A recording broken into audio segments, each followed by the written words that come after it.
C'est pourquoi les blancs doivent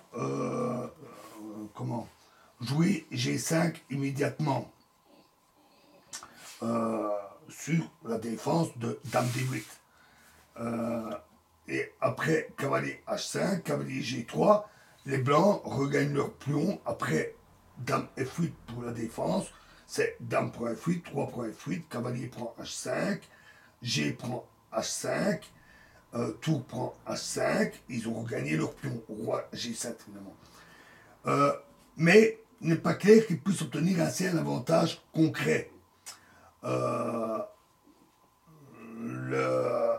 n'y a pas de variante qui montre une victoire forcée des blancs. Donc, Dame D8 était certainement le meilleur coup. Alors ici, les blancs jouaient G5. Maintenant, c'est excellent. C'est un très bon coup, après le coup de la tour, qui pensait défendre ce pion. Et on va avoir une super combinaison avec plusieurs motifs de déviation, d'interruption et d'ouverture de ligne, entre autres.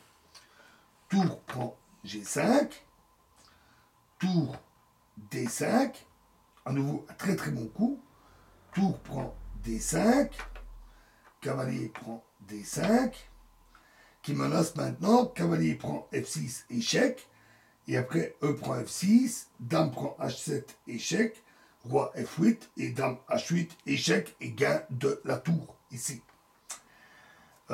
Et en outre, le pion E7 est aussi attaqué. Tour E8, cavalier F4, le voici maintenant ce cavalier arrivant en jeu, avec à nouveau la menace de cavalier prend F6, et après E prend F6, dame prend H7 échec, roi F8, et cavalier D5, etc. Le mat s'ensuit très vite. Et les noirs ne peuvent pas s'y opposer par fou E6, car la suite est alors cavalier prend E6, F prend E6, cavalier prend F6, E prend F6, dame prend H7 échec, roi F8 et dame D7, etc.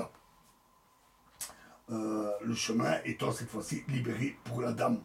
Donc, fou C6 et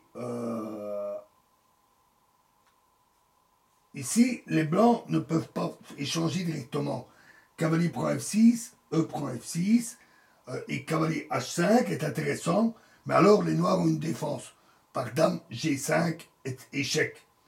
Alors, échange des dames obligé, dame prend dame, F prend dame, et puis cavalier F6, roi G7, cavalier prend E8, échec, fou prend E8, tour D1 et A5, et cette fois-ci, les blancs noirs ont une bonne défense. Et donc, les blancs jouèrent E5. À nouveau, un très bon coup. Et D prend E5 ne va pas à cause de la main de suite, car la dame noire ne peut plus parvenir en G5.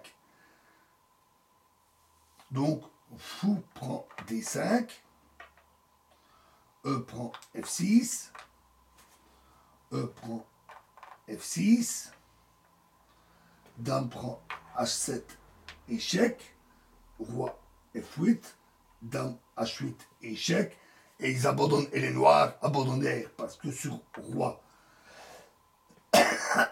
E7, c'est cavalier prend D5, dame prend D5, et tour E1, échec, etc. Après le retrait du roi, la dame prend la tour et c'est la fin des haricots. Voilà, et prochaine partie dans la prochaine vidéo. Je vous remercie.